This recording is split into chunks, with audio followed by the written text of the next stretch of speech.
जो इस वीडियो को पूरा देखेगा और सच्चे मन से कमेंट में हर हर महादेव लिखकर चैनल को सब्सक्राइब करेगा तो उसकी मनोकामना सावन की महीने में ही पूरी हो जाए। महादेव कहते हैं लोग ज्यादा सुखी रहते हैं, बल्कि आस्तिक लोग ज्यादा दुखी रहते हैं। यानी जो लोग ईश्वर को मानते हैं, भगवान की ज्यादा पूजा पाठ करती हैं, वह बहुत ज्यादा दुखी और परेशान रहते हैं। ऐसा क्यों दोस्तों? बहुत लोगों के मन में यह सवाल आता है कि जो लोग नास्तिक है, जो भगवान की ज्यादा पूजा पाठ नहीं करते हैं, फिर भी वे जीवन में इतनी सुखी हैं, जबकि जो लोग दिन रात ईश्वर की भक्ति में डूबे रहते हैं, ज्यादा पूजा पाठ करते हैं, उनके जीवन में ज्यादा दुख और परेशानी आती है। आखिर ऐसा क्यों? क्या भगवान अपने भक्तों के जीवन में इसलिए समस्या और दुख देते हैं कि वे उनके भक्त हैं? क्या वे अपने भक्तों की परीक्षा लेते हैं, जबकि भक्त भगवान की पूजा इसलिए करती हैं कि उनके जीवन में आने वाले दुख और तकलीफ कट सकें, उन्हें जीवन में सारी सुख मिले? तो इस सवाल का जो जवाब है वह मैं आपको इस पोस्ट में देने जा रही हूं कि ऐसा क्यों होता है कि ज्यादा पूजा पाठ करने वाले लोग ज्यादा दुख रहते हैं। दोस्तों, सबसे पहले मैं आपको बता दूं कि कर्म प्रधान है। कर्म के आगे ईश्वर को भी झुकना पड़ता है। हम भगवान के भरोसे बैठी हैं कि भगवान मेरा यह काम बना दे। हो सकता हूं कि भगवान आपके भरोसे बैठे हो, उनका भक्तों कुछ कर्म करें तो फिर मैं उसका साथ दो। हम सोचते हैं कि पहले वह दे तो हम कुछ करें, और भगवान सोचता है कि पहले यह कुछ करें तो मैं कुछ और। इसी वजह से व्यक्ति अपने जीवन में संकट और परेशानियों का सामना करता रहता है और दोष भगवान को देता है कि भगवान मेरी सुन नहीं रहे। मैं तो दिन रात भगवान का नाम लेता हूं, रोज मंदिर जाता हूं, पूजा पाठ करता हूं, फिर भगवान मेरी इतनी परीक्षा क्यों ले रहे हैं?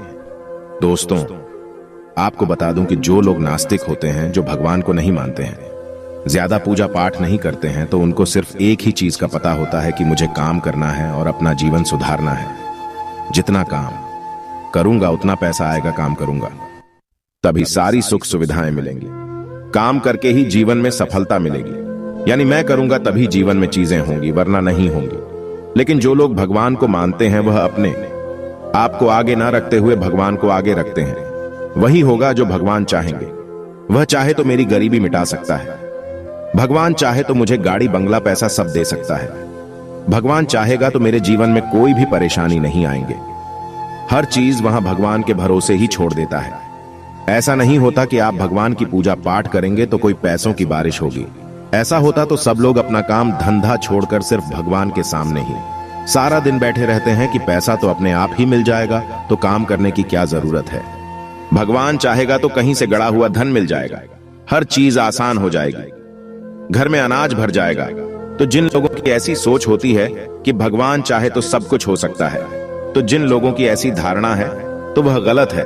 तो दोस्तों, सबसे पहले यह जानते हैं कि जब हम लोग भगवान की भक्ति करते हैं, पूजा पाठ करती हैं, तो वह हमारी मदद कैसे करते हैं, भगवान हम पर कृपा कैसे करते हैं। दोस्त, जब हम कर्म करते हैं तो भगवान हमें बरकत देते हैं। मान लीजिए कि आपके घर पर पहले आटा 10 दिन तक चलता था, लेकिन जब आप पूजा पाठ करने लगे, भगवान की भक्ति करने लगे, तो वही आटा 20 दिन चलने लगा।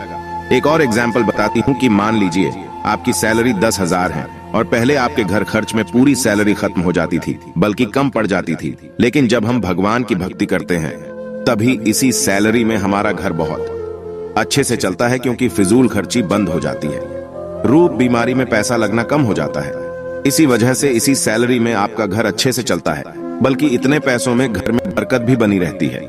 यह काम भगवान करते हैं। भगवान आपकी मदद तब करते हैं जब आप खुद अपने आप की मदद करते हैं, यानी सही दिशा में करण करते हैं।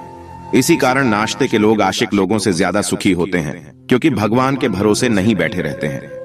वे स्वयं कर्म करते रहते हैं और आगे बढ़ते हैं, जबकि आस्तिक लोग सब भगवान पर छोड़कर बैठ जाते हैं। दोस्तों, आपको पता होना कि भगवान आपके लिए क्या करता है। भगवान आपको बरकत देते हैं, नौकरी व्यापार में आपको तरक्की देते हैं, इससे आपको बचाते हैं, घर की सुरक्षा करते हैं, ताकि कोई भी नकारात्मक शक्ति आपके घर में प्रवेश ना करे।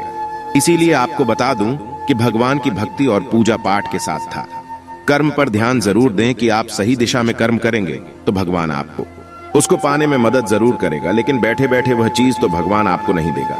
इसीलिए कर्म करो और साथ ही भगवान की भक्ति करो, फिर आप देखिए कितनी जल्दी आप सफलता की ऊंचाइयों को प्राप्त करेंगे। आपके जीवन में खुशियां ही खुशियां होंगे। बहुत बार ऐसा देखने को मिलता है जो ज्यादा भगवान का पूजा पाठ करता है, वही सबसे ज्यादा दुखी होता है, जबकि कोई नास्तिक आदमी जो भगवान को नहीं मानता, कभी पूजा पाठ नहीं करता, कभी संतों का संग नहीं करता, बहुत सबसे ज्यादा सुखी जीवन जीता है। यह सब चीजें देखकर कभी कभी लगता है कि भगवान ही गलत है, भगवान का न्याय ही गलत है, या कोई कहानी नहीं। यह हर किसी के साथ होता है। दोस्तों, इस पोस्ट में हम आप लोगों को इसके पीछे के कारण के बारे में बताने वाले हैं। भगवान श्री कृष्णा ने स्वयं इसका उत्तर दिया है कि आखिर ज्यादा पूजा पाठ करने वाले लोग दुखी और परेशान क्यों रहते हैं। किसका उत्तर भगवान कृष्णा ने श्रीमद्भागवत गीता के माध्यम से बड़ी स्पष्टता के साथ बताया है। तो चलिए शुरुआत करते हैं। दोस्तों, बात द्वापर युग की है, जब भगवान श्री कृष्ण और अर्जुन के बीच संवाद हो रहा था। तब अर्जुन ने भगवान श्री कृष्ण से पूछा कि माधव, जो लोग ज्यादा पूजा पाठ करते हैं ज्यादातर दुखी और परेशान क्यों रहते हैं? इसके पीछे कारण क्या है? जबकि वह लोग जो भगवान का नाम ही नहीं लेते, भगवान का स्मरण भी नहीं करते, वह लोग हमेशा गलत कार्य करते हैं। उन लोगों को जीवन में सुख मिलता है। इसके पीछे का रहस्य मुझे समझाने का प्रयास करें। तो भगवान श्री कृष्ण ने एक छोटी सी कहानी के माध्यम से अर्जुन को इसका उत्तर दिया। जानते हैं उस छोटी सी कहानी के बारे में? भागवत गीता के अनुसार से ज्यादा पूजा करने वाले लोग दुखी क्यों रहते हैं। एक गुरु के दो शिष्य थे, दोनों ही पढ़े लिखे और विद्वान थे। दोनों में सिर्फ फर्क इतना था कि एक भगवान को मानने वाला था और दूसरा भगवान को ना मानने वाला था। नास्तिकता एक ऐसा था जहां पर भगवान की कथा होती थी, जहां सत्संग होता था, जहां भजन होता था, वहां दौड़ा चला जाता था और भगवान की पूजा पाठ करने लगता था। दूसरा शिष्य इन सब चीजों से काफी दूर था। वह शराब पिया करता था, वेश्याओं के यहां जाया करता था। सारी बुरी आदतें दूसरे शिष्य में थी। वन दिन क्या हुआ कि जब वह शिष्य शराब पीकर अनाप शनाप बोलते हुए रास्ते में चलते हुए अपने घर को जा रहा था, अचानक उसको रास्ते में पैसों से भरा एक बैग मिल जाता है।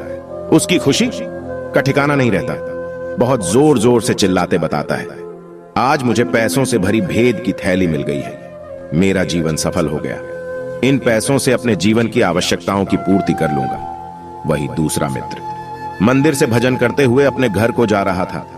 अचानक उसकी पैर में बड़ी कांटा चुभ जाती है, रक्त निकलने लगता है। ठीक उसी समय दूसरा शीशे भी वहां पहुंच जाता है और हंसते हुए उसको बोलने लगता है, क्यों तुम ही पुनः जो सबसे ज्यादा पूजा पाठ करते हो, भगवान का भजन करते हो, क्या किया तुम्हारे भगवान ने मुझे? देखो, मैं कभी मंदिर नहीं गया, मैंने कोई अच्छा काम किया है, मेरे घर में भगवान का मंदिर भी नहीं है, मैं कभी अपने बारे में सत्यनारायण भगवान की कथा नहीं कराया, भगवान के सामने कभी माथा नहीं देखा, फिर भी मैं कितना संपन्न हो, अमीर हूं, मेरे पास पैसों की कोई कमी नहीं है, सबसे ज्यादा सुखी जीवन में ही जी रहा है। शिष्य को उसके बाद चुभने लगी। उसने मन ही मन भगवान से प्रार्थना किया, ये तो सच बोल रहा है, मैं कितना पूजा पाठ करता हूं और वह कुछ नहीं करता, फिर भी कितना सुखी है। इतना सोचते हुए वह अपने गुरु के पास चला जाता है और यही प्रश्न गुरु से करता है।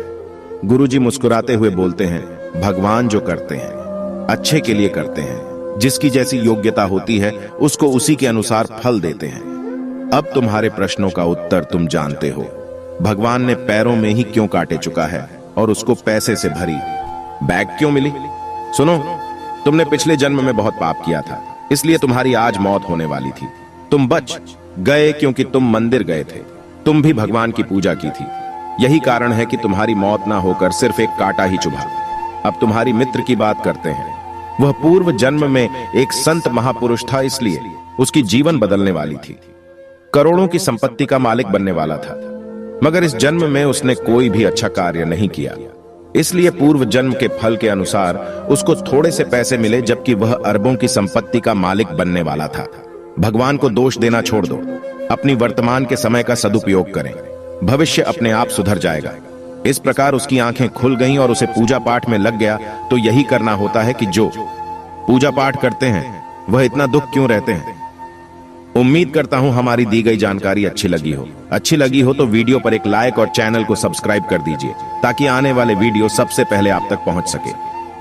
वीडियो से कोई जुड़ी कोई सवाल हो तो हमें कमेंट करके जरूर बताइएगा। आज के लिए बस इतना ही, मिलते हैं एक बार नई वीडियो में, तब तक के लिए हर हर महादेव, ओम नमः शिवाय, जय श्री राम।